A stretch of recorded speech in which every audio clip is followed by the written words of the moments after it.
Halo para pejuang UTBK, ketemu lagi dengan saya Kak Resti. Kita lanjut pembahasan soal untuk TKA fisikanya ya. Ini untuk gelombang kedua hari ketiga. Oke, langsung aja kita langsung masuk ke soal nomor satu.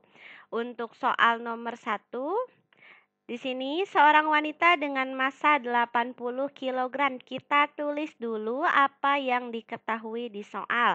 Massanya 80 kilogram, berjalan di atas papan sampai ke tengah papan sehingga papan tersebut menyimpang sejauh 80 cm.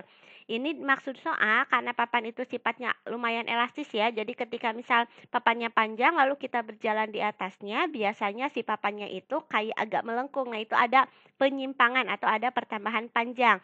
Di sini dianggap penyimpangannya itu sejauh delta X katanya 10 mm atau 10 pangkat min 2 meter dari keadaan tanpa beban. Pada saat wanita itu berjalan, papan bergetar, ditanyakan berapa frekuensinya.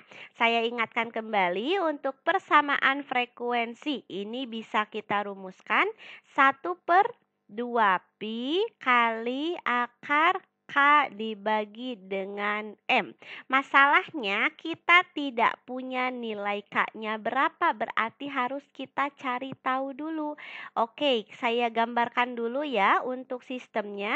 Ini ada papan, lalu ada seorang wanita yang berjalan di atasnya. Nah, ada berapa gaya sih yang bekerja pada papan? Kita gambarkan dulu. Ini ada gaya berat dari si orang yang berjalan, lalu seolah-olah kan si kayunya melawan ya. Di sini ada gaya pegas karena kayunya elastis, saya ibaratkan dia gaya pegas. Oke, dari sini kita punya sigma F-nya sama dengan 0. Karena apa? Sistemnya dalam keadaan setimbang. Istilahnya jadi dia memang bergetar tapi kan posisinya tidak berubah gitu. Nah, gimana nih sigma F sama dengan 0-nya? Yang ke atas positif, bawah negatif. F pegas dikurangi W sama dengan 0, berarti nilai F pegasnya sama dengan nilai W. F pegas rumusnya K dikali delta X, W-nya M dikali G. Sehingga bisa kita rumuskan K-nya M kali G dibagi delta S gitu. Baru kita masukkan ke persamaan ini. Didapat F sama dengan 1/2 pi akar. K-nya kita masukin yuk. Oke, M kali G dibagi dengan M kali delta X. Ini ada M, kita coret saja. 1/2 pi akar. Akar gravitasi 10, delta X-nya 10 pangkat min 2. Ini kan 10 min 2 bisa ke atas gitu.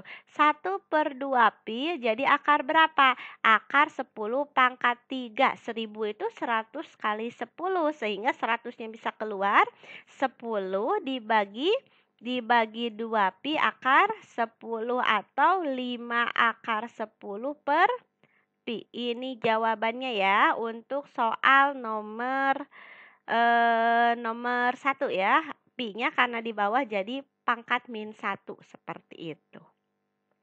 Itu untuk soal nomor 1. Saya lanjut ke soal nomor 2. Dua buah benda bergerak saling berlawanan. Benda A bergerak ke kanan dengan kecepatan pi, sedangkan benda B bergerak ke kiri dengan kecepatan 30 meter per sekon.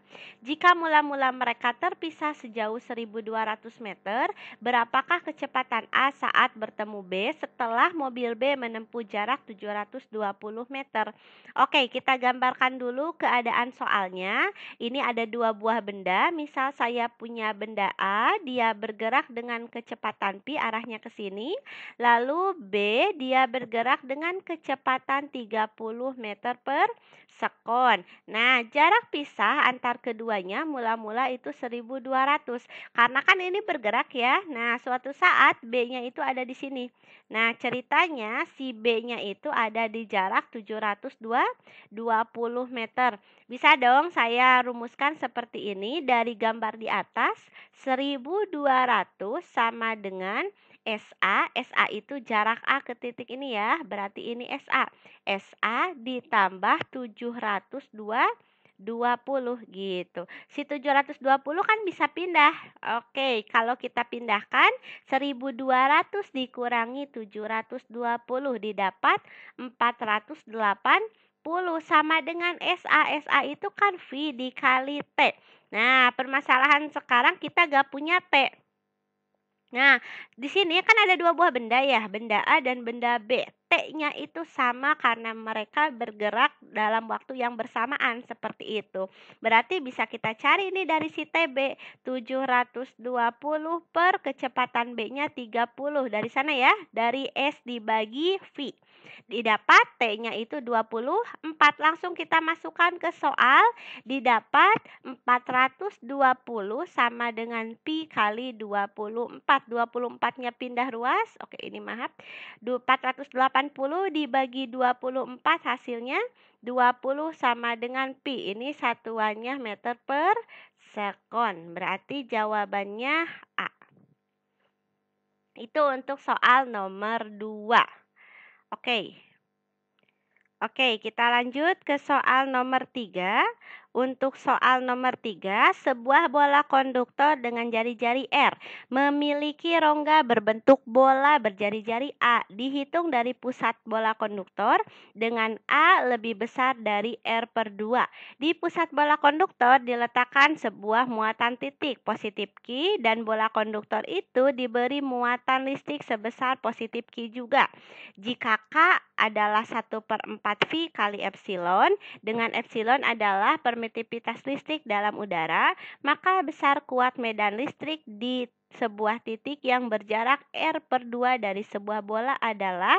Oke, kita gambarkan dulu kondisi soalnya ya di sini. Oke, di sini ada bola berongga, katanya bola konduktor tapi bolanya berongga. Oke, kayak gini, bola berongga dia punya kulit bola ya, karena di sini ada dua jari-jari. Nah, jari-jari si rongganya itu A, sedangkan jari-jari totalnya itu di sini R. Ada satu titik, misal saya namai ini titik P.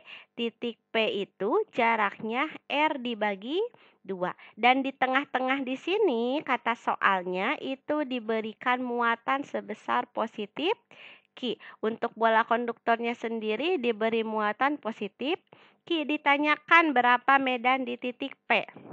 Nah, untuk kasus bola konduktor berongga, sebenarnya ketika tidak ada muatan titik di tengah ini nih, nggak ada nih misal ceritanya si muatan titiknya, berarti medan sebuah titik yang letaknya ada di dalam bola itu sama dengan 0, udah pasti. Tapi karena ada, berarti si titik P ini dia punya medan dari si positif Q, dari titik ini ya. Berarti boleh dong kita rumuskan seperti ini. E sama dengan kaki dibagi R kuadrat seperti itu. Oke, E-nya berapa nih di sini?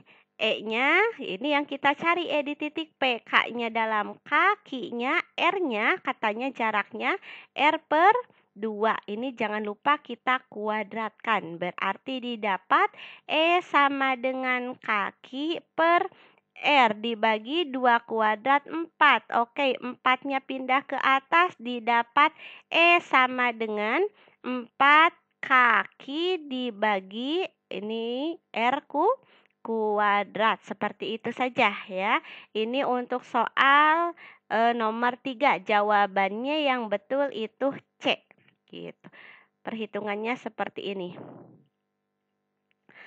Oke, kita lanjutkan ke soal nomor 4.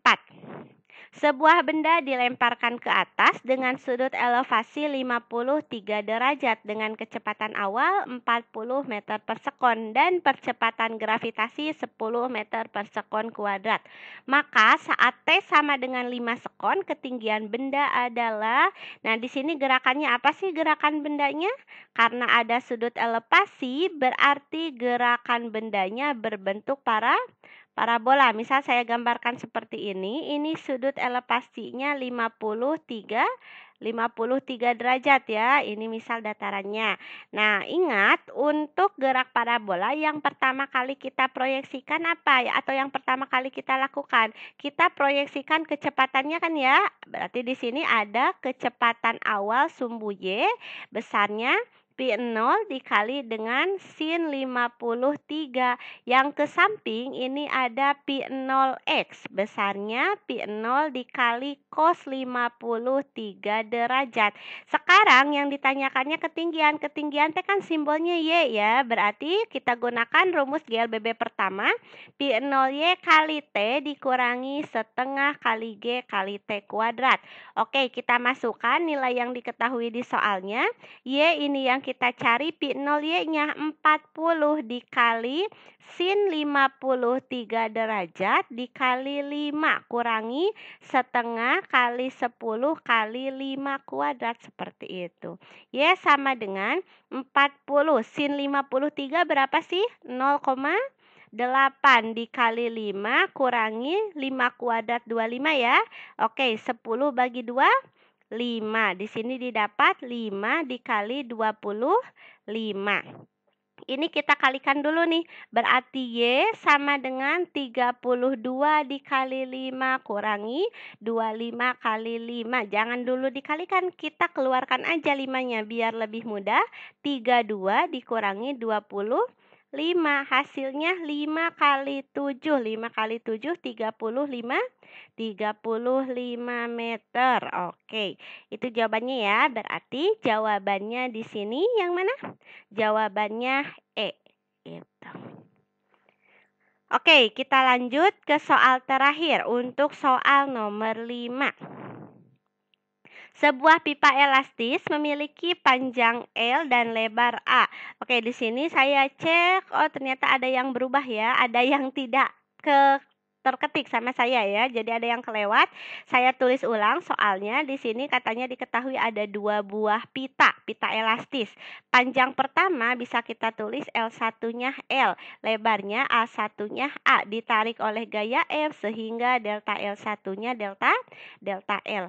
Sedangkan untuk pipa kedua L2-nya L, A2-nya lebarnya 2A. Delta L-nya, delta L2-nya 2 kali delta L. Ditanyakan perbandingan modulus elastisitas. Berarti yang ditanyakan di sini E2 banding E1. Itu kata soal. Oke, kita turunkan dulu rumus modulus elastisitas. Modulus elastisitas itu kan pembagian dari tegangan dibagi dengan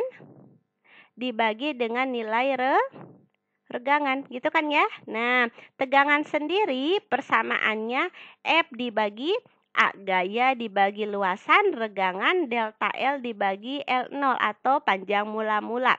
Sehingga dari sini bisa kita rumuskan E itu F dikali L dibagi delta L dikali A. Nah, yang di soal yang berubahnya itu lebarnya dan delta L-nya. Lebar ini berkaitan dengan yang namanya luasnya, jadi sebanding seperti itu. Boleh dong kita rumuskan jadi seperti ini untuk persamaan modulus yang perbandingannya E2 dibagi E1 sama dengan delta L1 per delta L2 lebar 1 per lebar 2. Kita masukkan delta L dibagi 2 delta L. A1-nya A, A2-nya 2A. Coret ya.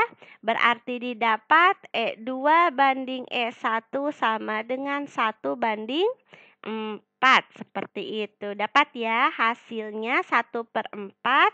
Persamaannya yang ini. Nah, kenapa F dengan L tidak kita bandingkan? Karena nilai F dengan L-nya sama seperti itu tetap ya. Jadi tidak usah kita bandingkan. Kita hanya membandingkan nilai-nilai yang berubah saja. Berarti jawabannya di sini A.